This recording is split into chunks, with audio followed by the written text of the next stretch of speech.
Assalamualaikum warahmatullahi wabarakatuh.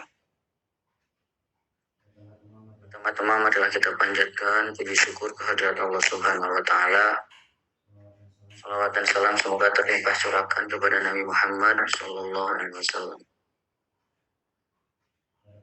Pada kesempatan ini materi yang akan dibahas yaitu tentang kepemimpinan perempuan menurut perspektif hadis. Terkait kepemimpinan ini, kepemimpinan perempuan sampai saat ini juga masih menjadi perbincangan. Dalam kerangka demokrasi, perempuan dapat dan sangat boleh diangkat menjadi seorang pemimpin.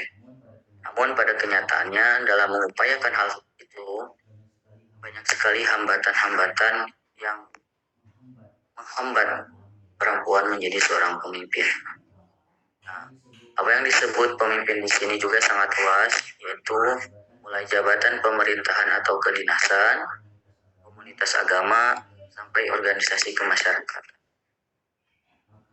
Hak-hak dan peranan kaum perempuan selalu dianggap menjadi sebagai problem intelektual sepanjang sejarah, sehingga menimbulkan pandangan pro dan kontra kaum perempuan menjadi seorang pemimpin.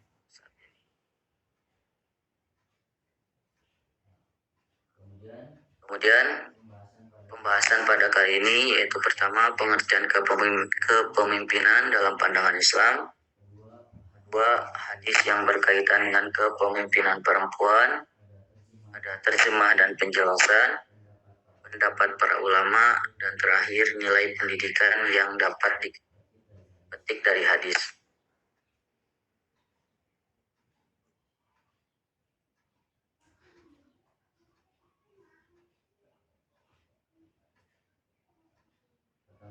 Pertama yaitu pengertian kepemimpinan dalam pandangan Islam. Sebelum melanjutkan kepada pembahasan selanjutnya, kita harus mengetahui terlebih dahulu apa itu dari kepemimpinan. Kepemimpinan dalam pandangan Islam merupakan sebuah kajian ilmu dan seni tentang bagaimana menjadi pemimpin yang baik. Nah, kepemimpinan adalah kemampuan seseorang begitu, bagaimana cara mempengaruhi seseorang atau kelompok lainnya untuk mencapai suatu tujuan. Proses mempengaruhi tersebut yaitu dilakukan dengan cara mengolah kata-kata dan kalimat, kemudian memberikan contoh tauladan terhadap yang dipimpin melalui itu nasihat-nasihat dan kebijakan. Seperti sabda Rasulullah SAW, kullukum ra'in wa kullukum mas'ulun an ra'iyat. Setiap kalian adalah pemimpin dan tiap-tiap pemimpin akan diminta pertanggungjawaban. Nah, bisa kita maknai bahwa sabda Rasulullah tersebut jelas bahwa setiap personal atau individual kita adalah seorang pemimpin dan pasti setiap kita akan diminta pertanggungjawabannya. Begitu juga dalam struktural kepemimpinan yang formal, dimulai dari tingkat pemimpin bawah sampai tingkat pemimpin yang lebih tinggi. Nah, mereka semua adalah pemimpin dan pasti akan diminta pertanggungjawaban.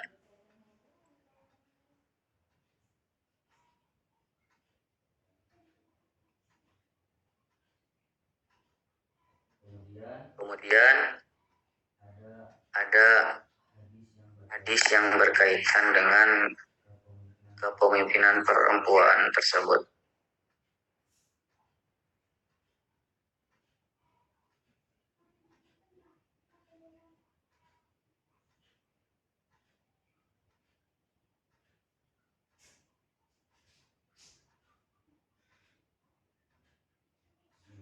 Bismillahirrahmanirrahim. Haddatsana Utsman ibnu Haytham, haddatsana Auf anil Hasan an Abi Bakrah qala laqad naf'ani Allah bi kalimatin ayyam al-zamali lamma balagha an-nabiy sallallahu alaihi wasallam anna farisa malaktu natan kisra qala lam yuflih qaumun wala amrohum amratan. Rawahu Bukhari.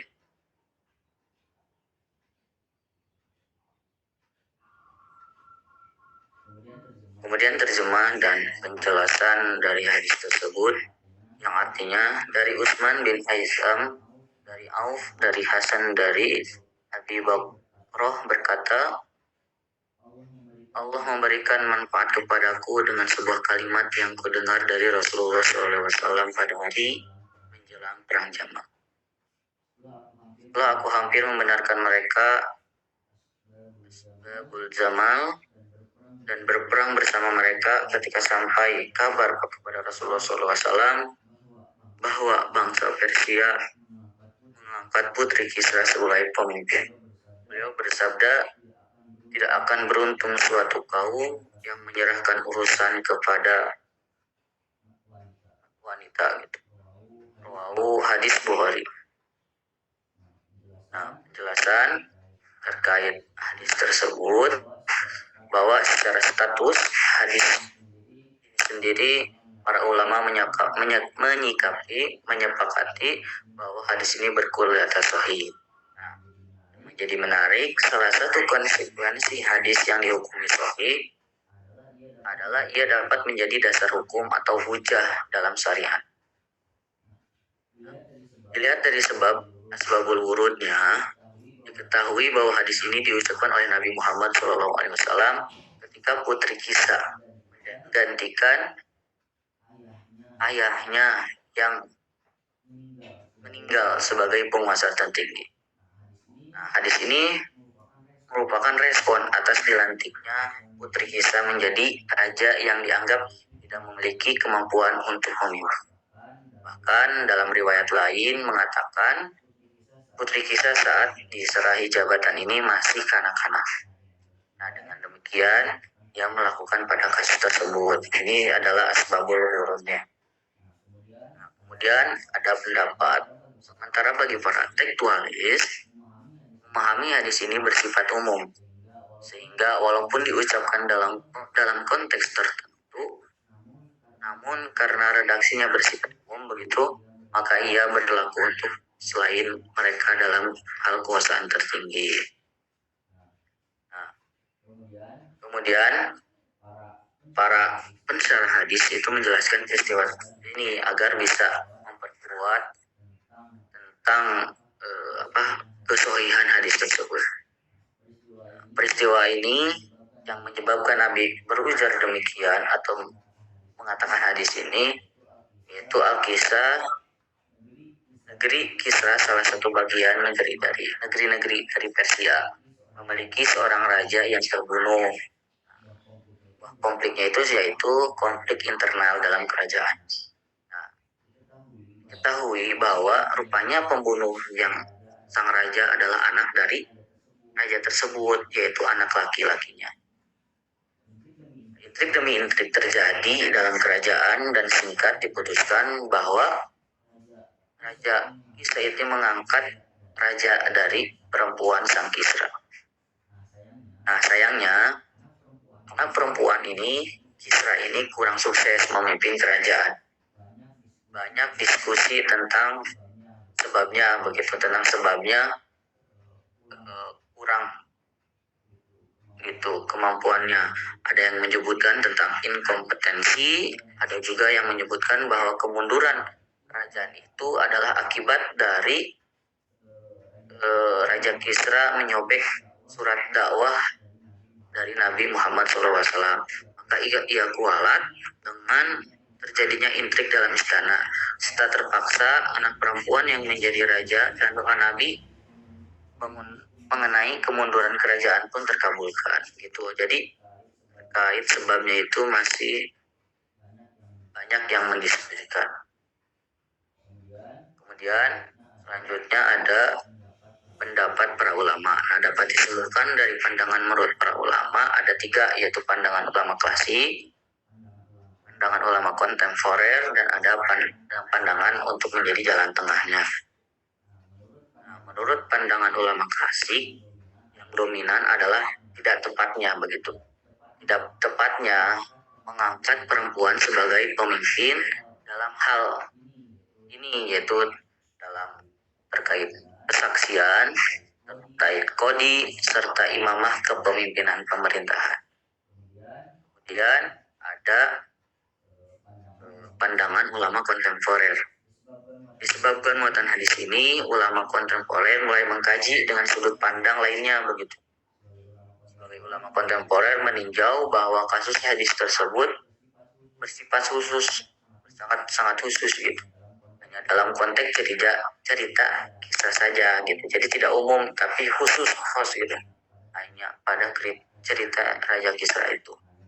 Nah, dengan demikian perempuan tetap bisa menjadi pemimpin dengan persyarat tidak melakukan hal-hal yang menjadi penyebab kemunduran negeri Kisra. Itu tidak adanya kompetensi dan kecakapan.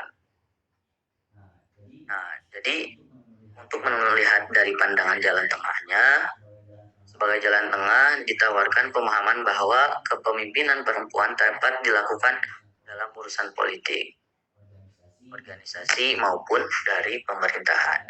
Tidak ada perbedaan baik pria maupun wanita.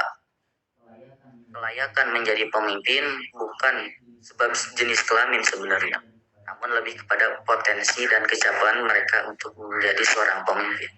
Namun dalam kasus perwalian, kemudian imam sholat, juga keluarga, perempuan tidak dapat memimpin karena ia adalah sesuatu yang telah ditetapkan oleh syariat.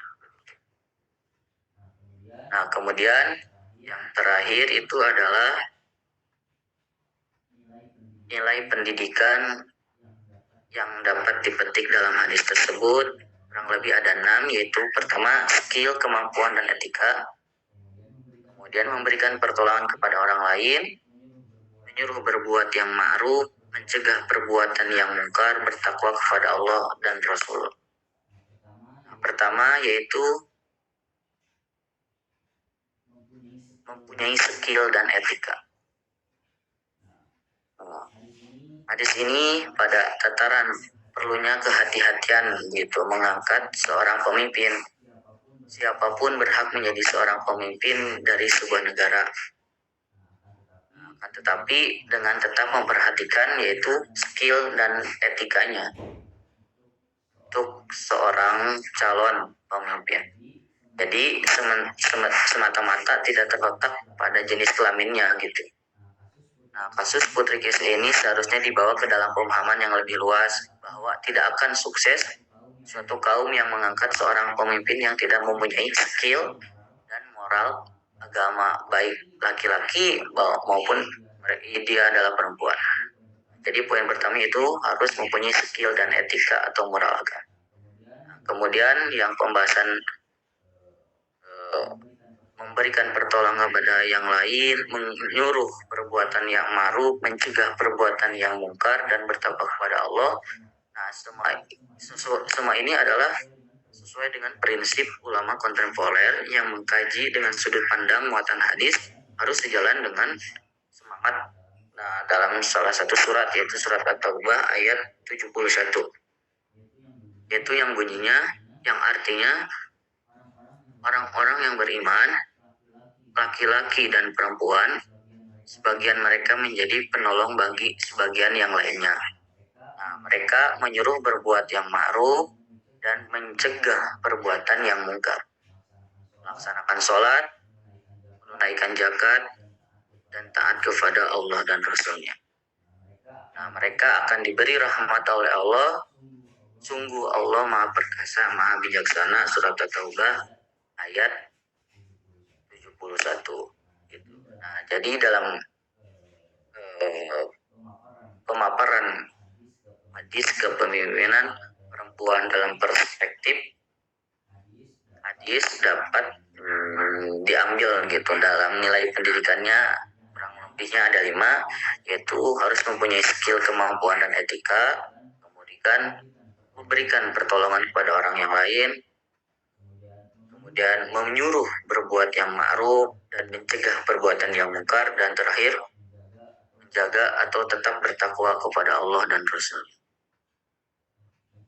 Mungkin pembahasan tentang kepemimpinan perempuan dalam perspektif hadis dicukupan sekian. Kurang lebihnya mohon maaf. Wallahul muwaffiq ila aqwamit thoriq.